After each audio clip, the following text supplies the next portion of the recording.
Have you ever been on a crowded bus or train, seen someone who needed a seat more than you, and offered yours? It feels like such a natural, kind thing to do, right? But have you ever wondered where this custom comes from?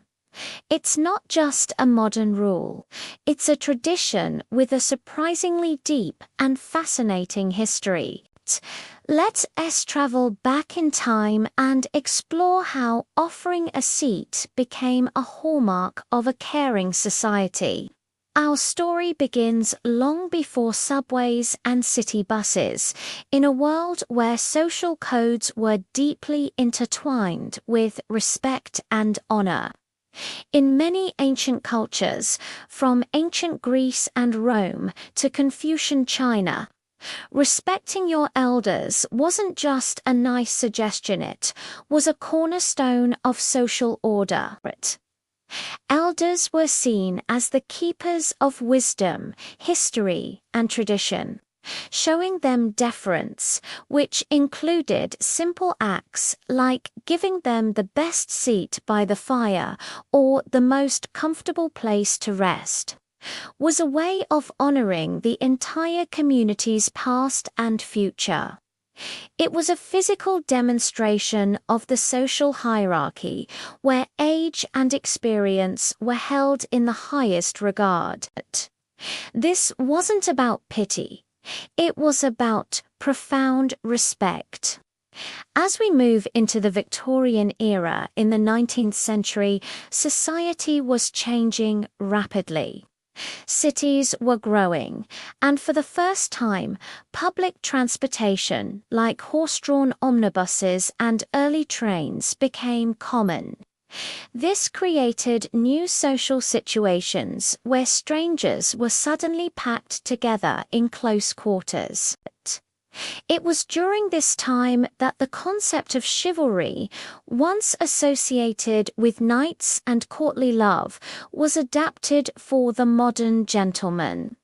Etiquette manuals from the period were filled with rules on how a proper gentleman should behave in public.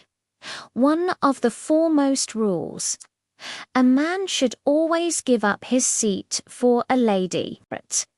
This practice was tied to the prevailing view of women as the fairer sex-delicate beings who needed protection. While this idea might seem a bit outdated to us now, the intention was rooted in a sense of care and social responsibility. A gentleman demonstrated his good breeding and character by enduring a little discomfort, like standing, so that a woman could sit comfortably. This act wasn't just about one person giving a seat to another. It was a public performance of social values. It signaled that you were a respectable member of society who understood the unspoken rules of politeness. And this courtesy was especially extended to older women and, of course, pregnant women who were seen as particularly vulnerable. The 20th century brought even more changes. 2 world wars saw women entering the workforce in unprecedented numbers, and the social landscape shifted dramatically. The rigid Victorian codes began to loosen, and the lines between genders became more blurred. The focus of seat hovering started to shift from being purely about gender and chivalry to being about need. The question was no longer just, is this person a lady? But rather, does this person need this seat more than I do? This is when the modern version of our custom really took shape. Post-war public awareness campaigns in many countries began promoting the idea of giving up your seat to the elderly, people with disabilities, and pregnant women. You might have seen those little signs on buses and trains with pictograms of these groups. Those are a direct result of this shift. Society began to recognize that politeness shouldn't be based on old-fashioned gender roles, but on a more inclusive sense of community care. Offering your seat became a symbol of empathy and a recognition that we all have a role to play in making public spaces safer and more comfortable for everyone, especially those who are more physically vulnerable.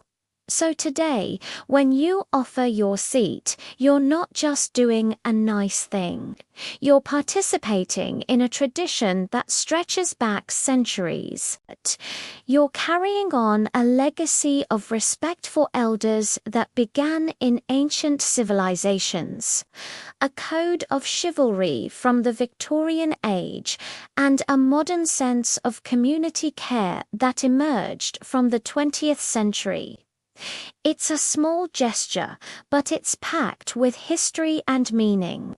It's a simple, powerful way to say, I see you, I respect you, and we're in this together. The next time you're on public transport, remember that you have the power to make someone's day a little easier and to keep this beautiful, time-honored tradition alive. Thank you so much for watching and thinking about this with me. If you enjoyed this little trip through history, please give this video a thumbs up and subscribe to the channel for more stories behind our everyday lives. Until next time, take care and be kind to one another.